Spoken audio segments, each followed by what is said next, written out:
नमस्कार मित्रों, हमारी चैनल में तमारुं स्वागत है। सायला तालुका में वरसादी माहोल वच्चे बनेला बे वीज अकस्मात में महिलाનું સારવારમાં મોત નીપજ્યું હતું, જ્યારે યુવાનને વીજ આંચકો લાગતા તે ગંભીર હાલતમાં હોસ્પિટલ ખસેડાયો હતો। સાયલામુડી રોડ પર તથા ગંગાનગરની સીમામાં બનેલી બંને બનાવો વાડી વિસ્તારમાં બનવા સાથે ખુલ્લા વીજ વાયરને કારણે થયેલા અકસ્માતમાં એક માનવી જિંદગી હોમાઈ જવા પામી હતી।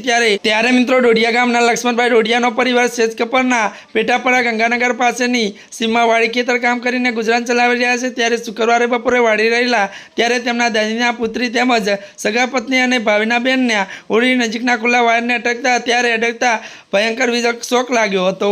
ત્યારે મિત્રો એથી ભાવીના બેનના ગંભીર ઇજાઓ થવા પામી હતી, જ્યારે વૃદ્ધ માજીના તથા નાની બાળકીને બચાવ થયો હતો। ઇજાગ્રસ્ત ભાવીના બેન ડોડિયા પ્રથમ ચોટીલા સરકારી હોસ્પિટલ ખાતે અને ત્યાંથી વધુ સારવાર અર્થે રાજકોટ ખસેડાયા હતા, પરંતુ સારવાર મળે તે પહેલાં જ તેમનું કરુણ મોત નિપજતા પરિવારમાં આક્રંદ છવાઈ જવા પામ્યો હતો। ત્યારે મૃતક ભાવીના બેન 7 માર્ચનો ગર્ભ હતો અને તેમજ સંતાનોમાં તેમની 3 દીકરીઓ હોવાનું સૂત્રે જણાવ્યું હતું। હાલ તો 3 સંતાનોએ માતાનો આધાર ગુમાવ્યો છે। ત્યારે મૃતક સગર્ભા મહિલાની લાશ રાજકોટ સિવિલ પીએમ કરાવ્યું હતું।